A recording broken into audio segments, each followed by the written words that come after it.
What enabled smartphones to dominate as a technology, to be so prolific and critical to our lives that I would rather lose my car keys or wallet than my smartphone?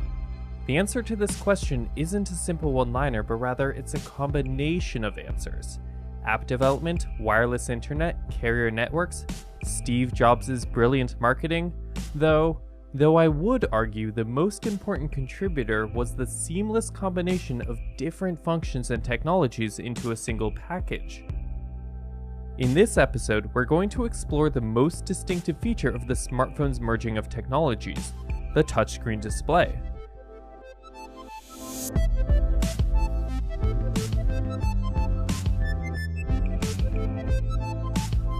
There are three technologies in the touchscreen display.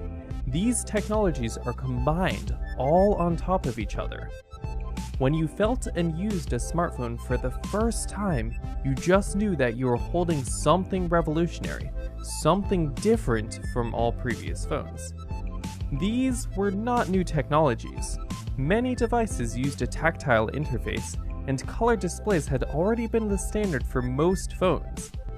Even toughened glass had been discovered in the 1800s. But the innovative element was combining them seamlessly, one layer on top of another like magic.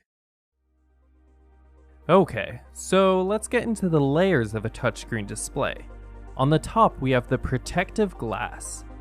A lot of us have had a screen shatter, but think about how many times you've dropped it and it hasn't. That's because a smartphone's glass is over 5 times stronger than normal glass. And before the first iPhone showed up in 2007, the standard for cell phone screens was plastic, and although plastic doesn't shatter, it is very easily scratched. If the screen were covered in plastic, it wouldn't last a week sitting in your pocket next to your keys before having dozens of scratches all over it. So what makes toughened glass so much stronger? A smartphone's glass is an aluminosilicate glass that is toughened by soaking it in a bath of potassium nitrate. This causes the sodium atoms in the glass to migrate out, and much larger potassium atoms to take their place. Because the potassium atoms are much larger, they generate a substantial compressive force on the surface of the glass. Here's a quick analogy.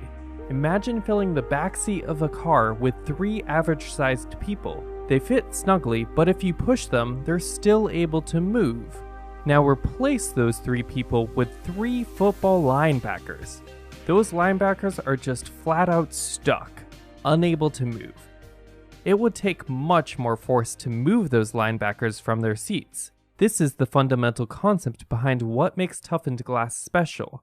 The atoms are compressed, so it would take much more force for the glass to break.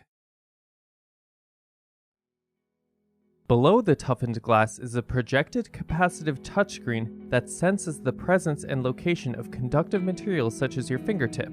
This touchscreen is composed of 2 transparent diamond grid patterns printed on polyester with an optically clear insulator in the middle. The diamond grid pattern is printed with a transparent material called indium tin oxide, or ITO, which acts as a conductor. Let's take a closer look on how it works. Say we build a bunch of electrons on this blue diamond. However, because there is an insulator in the way, the electrons cannot move. The electrons generate a negative electric field, which causes a bunch of positive charges to build up on the yellow diamond. This is called a capacitor. Now, when we move a conductive material such as the tip of your finger close to this capacitor, it disrupts the electric field, which changes the amount of positive charges that build up on the yellow diamond. The change in positive charges on the yellow diamond is measured, and the processor registers this as a touch. The location of the touch is detected by scanning the charges or voltage along the blue diamonds while actively measuring each yellow diamond column. Note that each row of blue diamonds is connected together. Also, each column of yellow diamonds is connected. This setup makes a grid of blue columns and yellow rows. Just to clarify again, all of these components are made with transparent materials. Measuring each point requires too much circuitry, so we only measure each column. the charge or voltage gets sent to each row in quick succession so the processor can register multiple touches at once. Below that is a display which uses LCD or OLED technology. While the LCD and the OLED display both produce high-quality images, in this episode we are going to focus on the OLED technology as it is the standard in most new smartphones. OLED stands for Organic Light Emitting Diode. This high-resolution OLED display is what generates the high-quality images that we see whenever we look at our smartphone. This is a crazy intricate grid. Current 2018 high-end phones can have over 3.3 million pixels. That means there are 10 million microscopic, individually controlled, dimmable, red, green, and blue lights in the palm of your hand. Take a moment and think about the engineering level required to control, let alone design and manufacture, that many microscopic lights. OLED displays are composed of a massive grid of individual pixels, and in each pixel is a red, green, and blue subpixel. Each subpixel's light intensity is controlled by a small thin film transistor that acts as a dimmer switch.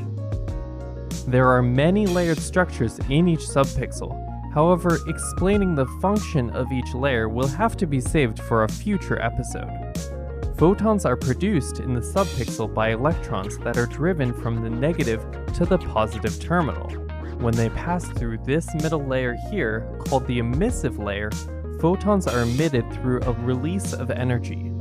The compounds used to make up the emissive layer determines the color of the light emitted, and the intensity of this light is dependent on how many electrons pass through. This explanation is greatly simplified, but the research, engineering, and science behind OLEDs is extensive. In fact, the 2014 Nobel Prize in Physics was awarded to 3 researchers for their discovery of efficient blue light-emitting diodes. So let's summarize. On the bottom is an OLED display composed of up to 10 million itty-bitty little colored lights. On top of that is a transparent projected capacitive touchscreen that can sense one or multiple touches at a time. And on top of that is strengthened glass that protects your screen from scratches and most falls. Now you too are a touchscreen expert. If you have any further questions, post them in the comments below. Subscribe, like, and tell your friends and family about something you learned. This episode details the structure of a touchscreen display. Branches from this episode are multi-touch design, electric fields, capacitors, OLEDs and their control, LCDs, wire materials transparent, and interface aesthetics. Thanks again for watching, and until next time, consider the conceptual simplicity, yet structural complexity in the world around us.